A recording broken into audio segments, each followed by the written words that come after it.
Quem não vê em tudo isto que a mão do Senhor fez? Está em sua mão a alma de todo ser vivente e o fôlego de toda a humanidade. Jó 12, 9 e 10. Estes versículos aparecem na resposta de Jó a Zofar, o Namatita. Jó tinha suas falhas, mas certamente ele se mostra menos culpado nesse diálogo do que aqueles 3 homens que procuravam repreendê-lo e condená-lo por erro. Zofar, o Naamatita, tinha a mais elevada opinião sobre a própria sabedoria. Ele se dirigiu a Jó como se ele fosse o inferior. E no capítulo 11, utilizou uma linguagem que, embora extremamente bela, deve ter soado áspera aos ouvidos de um sofredor como Jó, pois é uma lição repleta de linguagem pomposa, abundante em poesia e em imagens nobres, mas com pouco senso sólido e menos simpatia. Jó, profundamente irritado tanto com o estilo quanto com o teor do discurso de Zofar, começa imediatamente a arrancar-lhe as plumas e a despedaçar sua prosa floreada. Em sarcástica ironia, exclama do seu montouro: sem dúvida, sois vós o povo, e convosco morrerá a sabedoria. Mas eu tenho entendimento tanto quanto vós.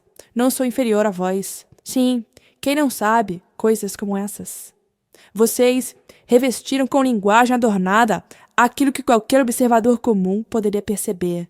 Vocês apontaram para o céu acima e para as profundezas abaixo, a fim de provar uma verdade que o inseto rastejante da terra poderia lhes contar e que os peixes do mar poderiam proclamar. Pergunta agora às bestas e elas te ensinarão, e às aves dos céus e elas te farão saber. Ou fala com a terra e ela te ensinará. Até os peixes do mar te contarão. Quem não vê em tudo isso que a mão do Senhor o fez? Há aqui muita irritação, mas também muito bom senso. Quem dera tivéssemos outro Jó para repreender a linguagem altissonante dos teólogos modernos. Surgem em nosso meio homens que, se não são hereges na doutrina, são estrangeiros no falar. São aqueles homens descritos pelos antigos pregadores como quem diz atentai, e não há nada para atentar. Gritam observai, e não há nada para observar, exceto a falta de tudo o que vale a pena notar. Conhecemos ministros que não conseguem falar na linguagem comum dos homens, mas precisam adotar o jargão de Carlyle, que põe a linguagem de ponta cabeça e inverte a ordem das palavras. Esses pregadores devem forçar o idioma inglês a se curvar ao alemão, e a gloriosa e ancestral língua saxônica deve submeter-se às suas heresias e esconder a profundidade de seus falsos ensinamentos. Ora Deus, para que chegue o dia em que alguém os desmascare, em que todos esses balões de vento sejam estourados, e que, se os mestres têm algo a nos dizer, falem de maneira que todos possam compreender. Se não conseguem usar uma linguagem simples, que ponham a língua na escola até aprendê-la. Há algo tão sedutor e ao mesmo tempo tão frágil na escola teológica moderna, que me vejo obrigado a adverti-los constantemente contra ela. Seu mistério é absurdo, e sua profundidade é ignorância pomposa. Não há teologia alguma ali. É um artifício inútil para esconder a falta de conhecimento teológico. Um homem pode ter educação completa em todos os outros campos, exceto justamente naquele em que deveria se destacar, e mesmo assim se levantar para ensinar aos cristãos que tudo o que aprenderam aos pés de Paulo está equivocado, que surgiu uma nova teologia, que as expressões antigas que usamos estão obsoletas, que os antigos credos foram rompidos. Pois bem, que faremos com esse pretensioso sábio e com seus companheiros? Façamos a ele e a seus discípulos, onde quer que os encontremos, o que Jó fez a Zofar. Riamo-nos dele. Esmaguemos sua linguagem vaidosa e lembremos que o melhor que ele nos traz é apenas o que os peixes do mar ou as aves do céu já sabiam antes dele, e que suas maiores descobertas são apenas platitudes que toda criança já conhecia, ou heresias que deveriam ser rechaçadas da face da terra. A doutrina na qual Jó se apoia é esta. Ele desejava mostrar que o fato da presença de Deus em todas as coisas, é tão nitidamente perceptível que ninguém precisa tomar as asas da águia para subir ao céu, nem mergulhar nas entranhas do Leviatã para encontrar uma carruagem que o leve às profundezas do mar. Não, dizia ele, a presença divina é proclamada pelos animais. A existência real e o agir constante do Deus eterno são cantados pelas próprias aves do céu, e os mudos peixes do mar saltam, e em seus saltos alegres parecem dizer: o mar é dele, e foi ele quem o fez. Que há um Deus, não preciso provar-lhe. Que ele está aqui, ali e em toda parte, você também crê firmemente. Mas, infelizmente, é uma coisa crer nesta verdade e outra bem diferente guardá-la em contínua lembrança. Podemos registrá-la muito mais facilmente nos artigos do nosso credo do que gravá-la na tábua de nossa memória. De fato, é uma das doutrinas que todos os homens esquecem constantemente. E mesmo os justos podem, às vezes, ter de se repreender para não se degenerarem em tolos que dizem no coração: não há Deus aqui. É estranho que o nome do Senhor esteja escrito de modo tão claro em toda parte, que até o cego poderia vê-lo, e, no entanto, o homem, em sua dupla escuridão, não perceba o seu Deus nem mesmo onde ele se mostra mais evidente e visível. Penso, irmãos, que essa falta de memória de Deus está crescendo nesta geração perversa. Houve um tempo, nos antigos dias puritanos, em que cada chuva era vista como vinda do céu, em que cada raio de sol era celebrado e Deus era louvado por dar bom tempo para colher os frutos. Nesses tempos, os homens falavam de Deus como atuando em tudo. Mas em nossos dias, onde está nosso Deus? Temos as leis da matéria. Ai de nós que nomes de tão pouco significado tenham obscurecido nossa lembrança do eterno. Falamos agora de fenômenos e de cadeia de eventos, como se tudo acontecesse por maquinaria, como se o mundo fosse um grande relógio que foi acionado na eternidade e seguisse funcionando sem a presença atual de Deus. Nem apenas nossos filósofos, mas até mesmo nossos poetas falam assim. Eles exaltam as obras da natureza. Mas quem é essa bela deusa, natureza? Seria ela uma divindade pagã ou o quê? Não agimos, porventura, como se tivéssemos vergonha de nosso Deus ou como se seu nome houvesse caído em desuso? Vá aonde for, mal se ouve falar daquele que fez os céus e formou a terra e o mar. Tudo se resume à natureza, a leis do movimento e da matéria. E será que nós, cristãos, não usamos com frequência termos que nos levariam a supor que cremos na velha deusa sorte? Ou veneramos aquela divindade igualmente falsa, o destino? Ou trememos diante do demônio do infortúnio? Oh, que chegue o dia em que Deus seja visto, e pouco mais além. Melhor seria, irmãos, perdermos as descobertas filosóficas do que Deus ficar escondido por trás delas. Seria preferível que nossos poetas parassem de escrever e que suas palavras inflamadas fossem enterradas com eles, a que servissem de nuvem diante da face do eterno Criador. Precisamos voltar a nos lembrar novamente de Deus, e especialmente o crente verdadeiro deve fazer com que o mundano perceba que o cristão tem com ele um Deus, por ele e nele. Um Deus que é o seu companheiro constante e seu amigo. Vivam, irmãos, de modo que as pessoas sejam obrigadas a dizer: este homem tem um Deus, a quem ele observa em todos os eventos de sua casa, atribuindo à sua mão divina cada enfermidade que recai sobre seu filho e cada perda que ocorre em seus negócios. Ah, irmãos, é uma verdade lamentável que nada seja mais fácil de esquecer do que a grande doutrina de que Deus está em toda parte, agindo em nosso meio. Agora, prossigo dizendo que, embora seja uma verdade frequentemente esquecida, é um fato de força universal. Deus age constantemente e em todos os lugares. Não há lugar onde Deus não esteja. Você pode atravessar vales silenciosos, cercado de rochas imensas de ambos os lados, de modo que só consegue ver uma nesga de céu azul. E talvez você seja o único viajante a passar por ali. As aves se erguem assustadas. O musgo treme ao sentir a primeira pisada humana. Mas Deus já estava ali antes, sustentando aquelas barreiras rochosas, enchendo as flores com seu perfume e revigorando os austeros pinheiros com o sopro de sua boca. Ou então, desça às maiores profundezas do mar, onde as águas dormem inertes e onde a própria areia repousa em eterna quietude. Mas ali, na silenciosa morada das águas, pisam os pés do Senhor, reinando nas profundezas. Pode-se tomar as asas da alva e voar até as extremidades dos mares. Mas Deus está lá. Suba ao mais alto céu, ou penetre no mais profundo abismo, e Deus está em ambos, entoado em canção eterna pelos bem-aventurados, ou hostilizado em tormentos sem fim pelos perdidos. Em todo lugar, Deus habita e se manifesta agindo. E não apenas em todo lugar, mas em todo tempo. O Senhor se faz presente. Desde o princípio do ano até o seu fim, ali está Deus. Seus olhos nunca dormem, sua mão jamais descansa. Nas vigílias silenciosas da meia-noite, quando a cidade dorme, Deus faz o papel de sentinela.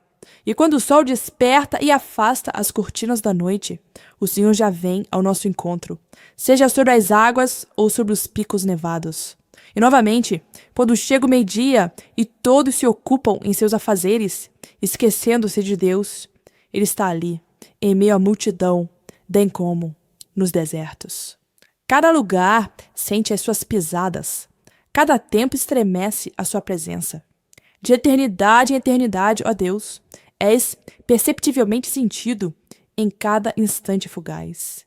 O pulsar do mar eterno do tempo ocorre em ti. Jamais há um momento em que tenhas se ausentado, deixando-nos por nós mesmos.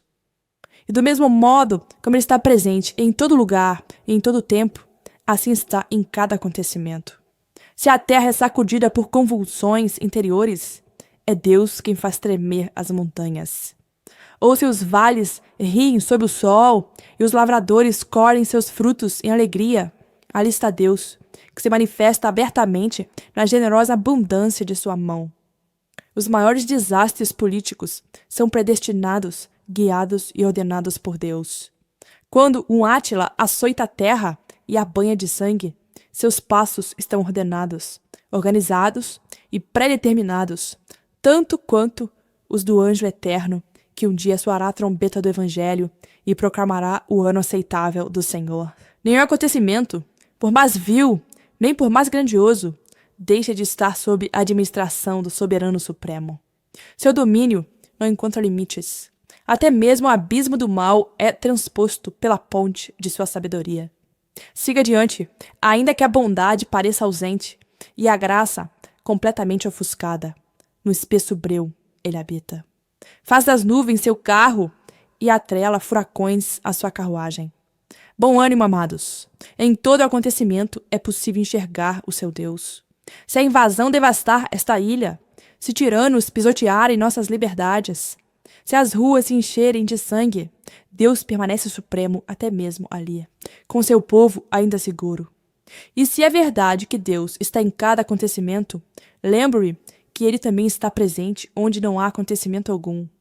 Quando há calmaria sobre as águas e tudo é estagnação, quando os assuntos políticos se aquietam, quando no pequeno mundo do seu lar e de sua alma há uma quietude mortal, talvez prelúdio funesto de uma tormenta, ali Deus está. Grande Deus, tu te ergues no meio do deserto silencioso, onde nem o zumbido de uma abelha perturba a densa solenidade da quietude. Estás no fundo da fenda, na rocha, onde nenhuma criatura poderia viver. Sim, até mesmo nas entranhas do duro granito tens tua morada, e sob a agitação das ondas incessantes tens teu tabernáculo. Na ravina ignorada, na garganta nunca trilhada, o Senhor Jeová tem seu lugar de habitação. Ele sustenta aqueles rochedos para não desmoronarem. Ele faz os rios fluírem sem cessar.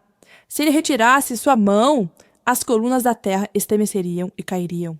A criação cambalearia e o universo expiraria.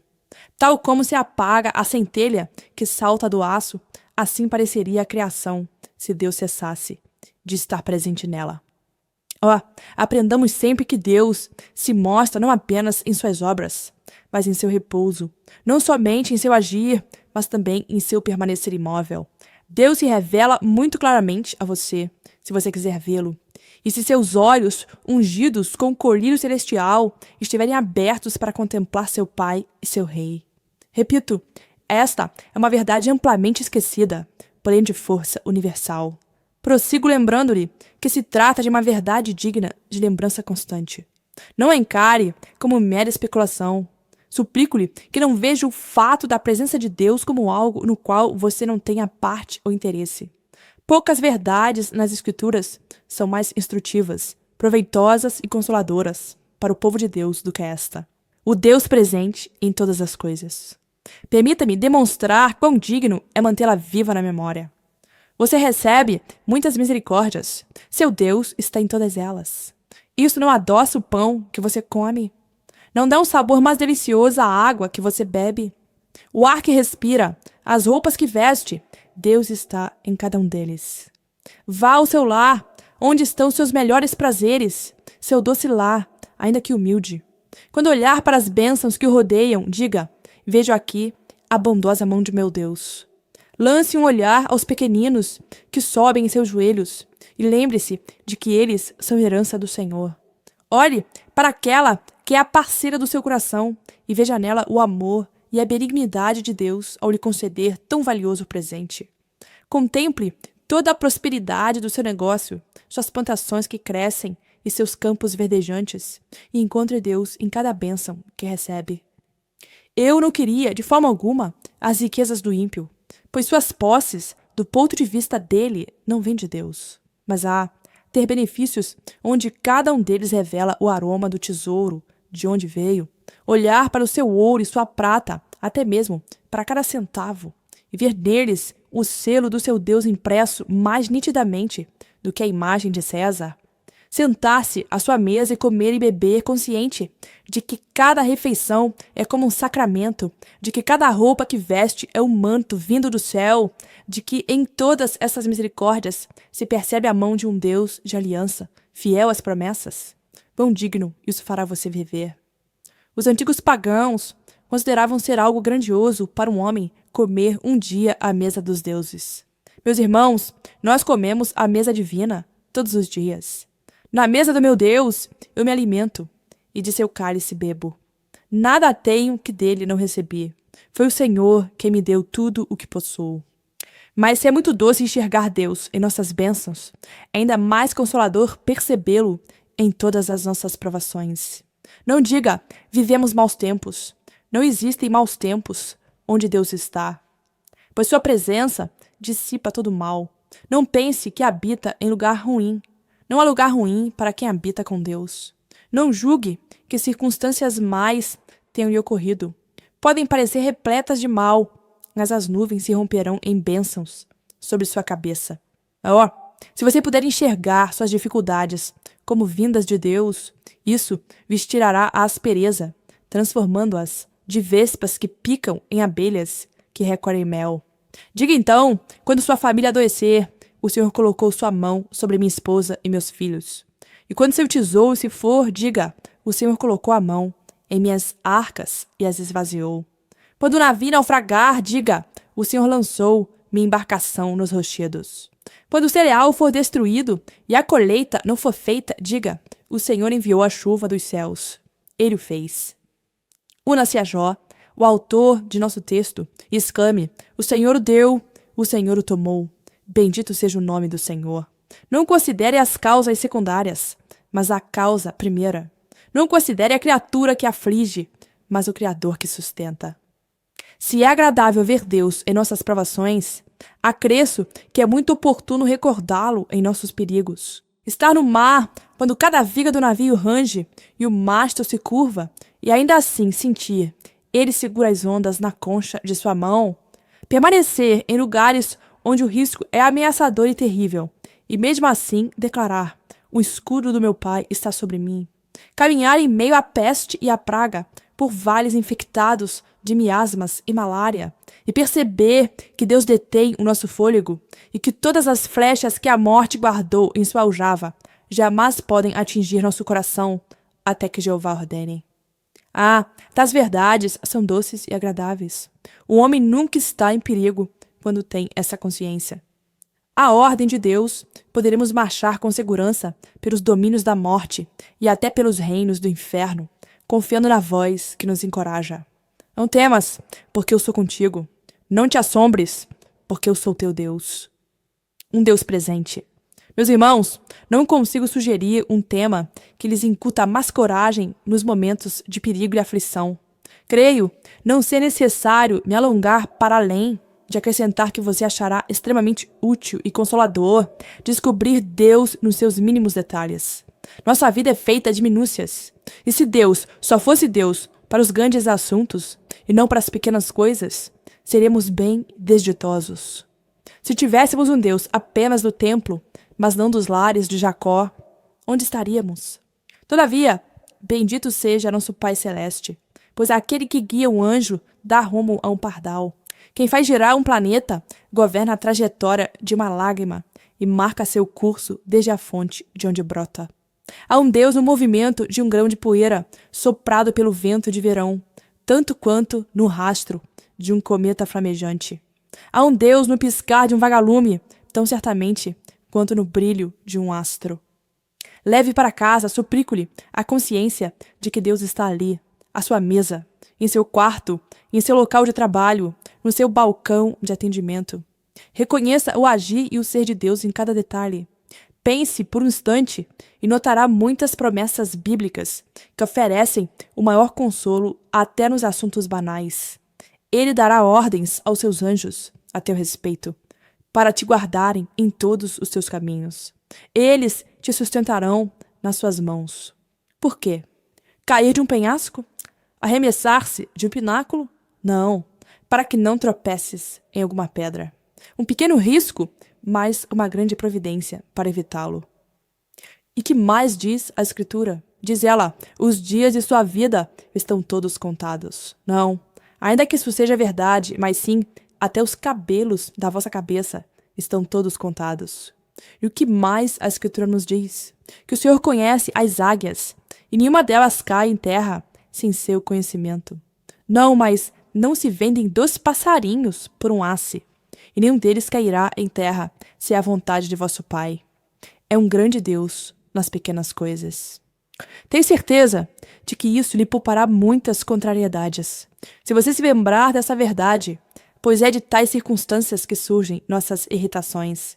Costumamos nos desgostar com facilidade por algo ínfimo, mas ante um grande infortúnio, talvez, mal nos perturbemos. Ficamos bravos porque nos queimamos com um pouco de água quente, ou porque perdemos um botão da roupa, ao passo que a maior calamidade quase não nos comove. Você sorri porque sabe que isso é verdade em relação a todos nós. O próprio Jó que disse, o Senhor o deu, o Senhor o tomou, poderia ter ficado indignado por alguma aresta no seu caco de barro. Cuide de enxergar Deus até mesmo nas coisas mais ínfimas, para que sua mente se mantenha sempre calma e tranquila, e para que não seja tolo a ponto de deixar que uma trivialidade derrote um santo de Deus.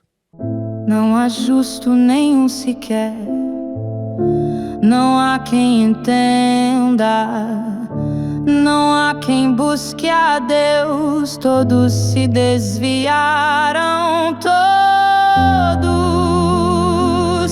não há alguns, tornaram-se inúteis. Não há quem faça o bem, nenhum. Suas gargantas são sepulcros abertos, lábios cheios de veneno, línguas cheias de engano, bocas marcadas de maldição. Seus pés correm pro sangue, caminham sobre ruínas, vivem cercados de miséria, mas não conhecem a paz. Toda boca se cala, todo mundo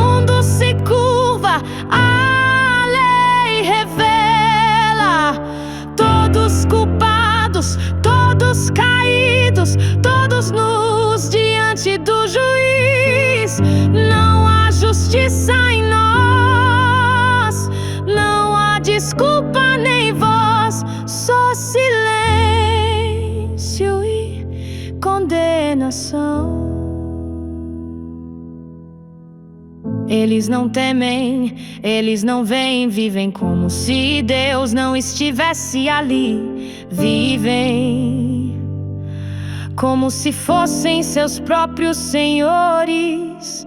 Mas a lei não erra e a culpa não se esconde. Todos estão debaixo do pecado, todos, sem exceção. Não é sobre o outro, não é sobre o mundo. Sou eu o real, sou eu no tribunal. Sou eu que não busquei, sou eu que me desviei. Toda boca se cala, todo mundo se curva.